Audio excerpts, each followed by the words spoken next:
The David case is officially the most confusing saga the internet has ever wasted brain cells on. Because apparently, everything we thought we knew, yeah, all of it is suddenly incorrect. And the latest plot twist? David is not even a suspect. Not today, not tomorrow, not anytime soon. Yes, the same David whose Tesla had a decaying body in the trunk. The same case that had the entire internet connecting dots like we're all part-time detectives. According to the authorities, he is not considered a suspect right now because, wait for it, there's no evidence tying him to the crime. Seriously? They can't tie him to the crime? Maybe they should check the name of the owner of that Tesla. That might give the police some leads. Well, as they have announced that there is no evidence against him, then I guess everything we have so far is just rumors, coincidence, and accidental confession? Even though all these rumors and coincidences keep circling right back to him. So let's rewind a little bit. This whole case started when a young girl, Celeste, was found unalived in the trunk of David's Tesla. He was on tour, miles away, while neighbors complained that the car smelled like something had died in it, because something actually had. The story breaks, chaos erupts, and everyone immediately zeroes in on David. And honestly, who wouldn't?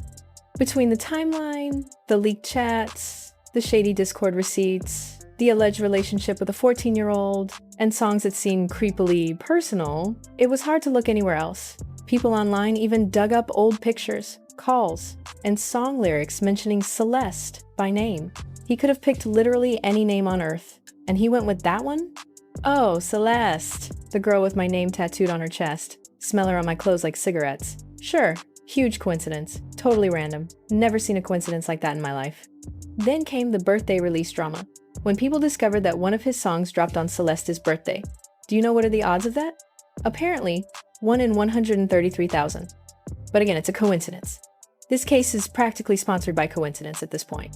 Oh my god, since he's in LA, the time zone is 3 hours different. It actually was uploaded on the 7th, but it changes to the 8th because of the time zone. Oh my god, it's September 7th for me, I'm not kidding. Case cracked. Everything lines up. Alright, guys, you're talking about, what would be the odds of this? 365 times 365. We're talking about 1 out of 133,000. This is his last week. We're talking about a mathematical anomaly. It's planned. And then things got even messier. A random TikTok account from a year ago commented that David talked to underage girls. Nobody noticed back then. Then the case blew up. And that comment did not age well for David. This comment from last year proves David is 100% guilty. So while people were digging into the David situation, they found this comment by a person named Robin River. At the time of recording, the comment is still up and I can 100% confirm it's real. If you read it, you can see that they knew about David messing around with girls that were not of age all the way back in 2024. People followed the account so fast that it hit hundreds of thousands of followers overnight, even though it had no posts. People hoped that this person might reveal something they know. That's how starved the internet is for answers. Unfortunately, that person seems to have lost access to their account, and there has been no update from their side.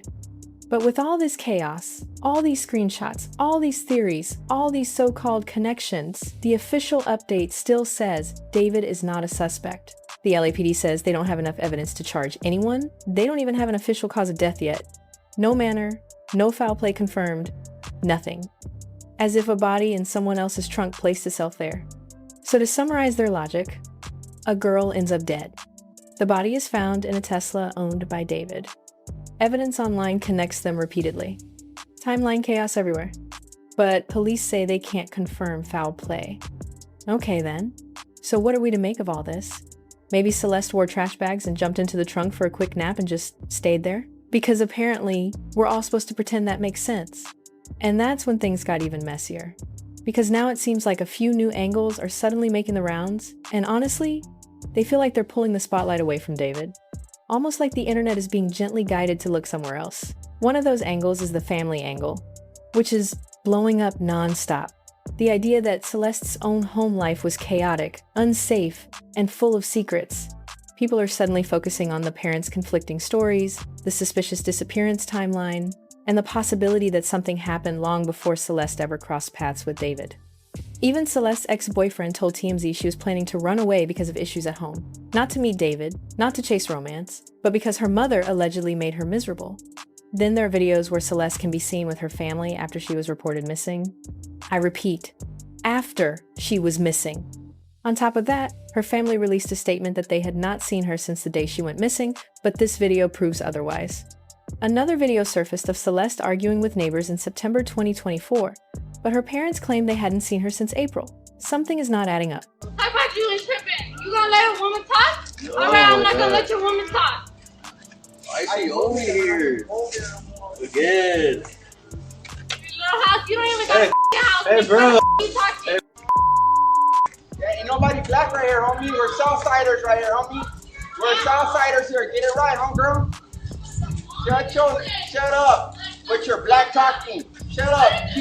You talking like you black, girl, with your black talking. Yeah. And then there's the second angle, the OD angle. This theory suggests that Celeste might have passed from an overdose, intentionally or accidentally, and someone panicked afterward. If this angle sticks, it conveniently shifts the narrative from crime to tragedy, and that would completely change who could be held responsible. According to this angle, David might only be charged with hiding the body, and in California, hiding a body is a misdemeanor offense with a punishment of up to 1 year in county jail and a fine of $1,000 to $10,000. That's all.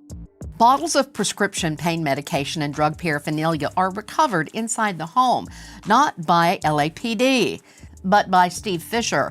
The LAPD did not publicly disclose finding prescription drugs or drug paraphernalia.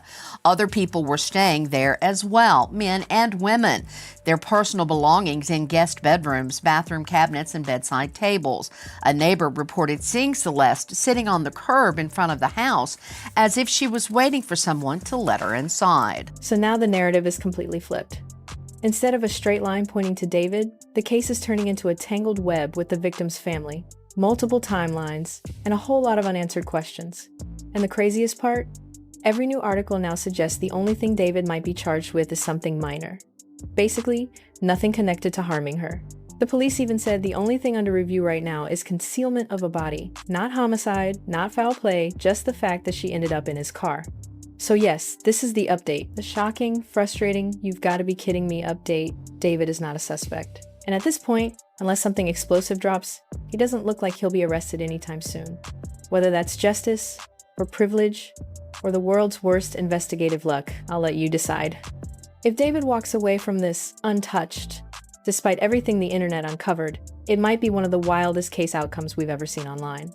Comment what you think, and don't forget to subscribe because I will keep you updated. See you guys in the next video.